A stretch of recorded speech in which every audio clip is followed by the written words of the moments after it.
2024 নবম শ্রেণীর সকল ছাত্রছাত্রীর জন্য ইংরেজি বিষয়ের উপরে আমি একটা টিপস, একটা গুরুত্বপূর্ণ প্রশ্ন নিয়ে আলোচনা করছি। যারা 2024 নবম শ্রেণীতে তৃতীয় পর্যায়ক্রমিক মূল্যায়ন পরীক্ষায় বসছো, বিশেষ করে আমার সাকসেস এডুকেশন সেন্টারের পক্ষ থেকে যে সকল ছেলেমেয়েরা ভিডিওটা ফলো করছো, তোমরা টেক্সট বুকটা বার করে মার্ক করে নাও, তাতে তোমাদের প্রিপারেশন করতে সুবিধা হবে। প্রথমত লেসন 9-এ 69 পেজ বার করো, দ্য নর্থ শিপ। এই পোয়েট্রি থেকে তোমরা পুরো এই সেন্টেন্সগুলোকে, প্রত্যেকটা বাংলা সেন্টেন্স এর পুরো মানেটা ভালো করে জানতে হবে। জানার পরে কিন্তু তোমাদের প্রিপারেশন নিতে হবে। এখানে দেখে নাও এক্সারসাইজ 2 73 পেজে x2 এই প্রশ্নটা ভালো করে করবে। What did the wind do to the second ship? Give any 2 points of the difference between the journey of the third ship and the other 2 ship. এটা ভালো করে দেখে নেবে। তারপরে তোমরা চলে যাও 75 পেজ। 75 পেজে লেসন 10-এ দ্য প্রাইস অফ ব্যানানাস। এই পুরো পাঠ্যাংশটা তোমাদের ভালো করে করতে হবে, বিশেষ করে আই ওয়াজ থেকে শুরু করে ম্যানস ফিট এই বিষয়টাকে, এই লাইন কটাকে ভালো করে তোমাদের প্রিপারেশান নিয়ে যাবে। এখান থেকে কিন্তু প্রচুর প্রশ্ন তোমাদের আসবে। কী কী প্রশ্ন আসতে পারে একটু বলে দিই। তার আগে 77 পেজে দ্য পিপল থেকে শুরু করে এই লাইন কটা, এখান থেকে কিন্তু প্রশ্ন আসার চান্স আছে। তোমরা এই জায়গাটা ফলো করে যাও।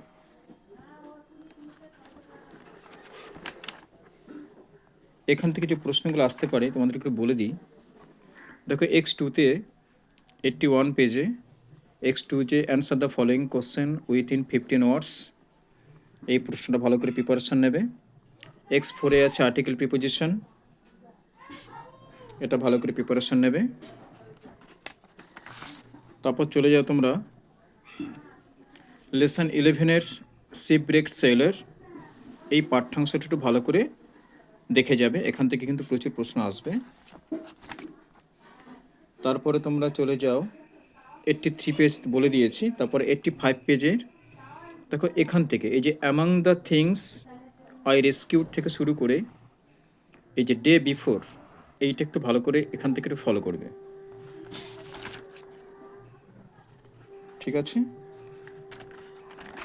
এবার চলে যাও প্রশ্নপত্রে। এইখানে প্রশ্নপত্রে 89 পেজে x2-তে অ্যান্সার দ্য ফলোয়িং কোশ্চেন যে ব্যাপারগুলো আছে, যে প্রশ্নগুলো এখানে আছে, এই কথা তোমরা একটু ভালো করে দেখে যাবে। আমি ভিডিওটা খুব সংক্ষেপে করছি, বেশি ডিটেলসে যাচ্ছি না। 90 পেজের টোটাল যে গ্রামারগুলো আছে x4, x5, x6, এই টোটাল গ্রামার পার্টটাকে কিন্তু তোমরা ভালো করে দেখে যাবে।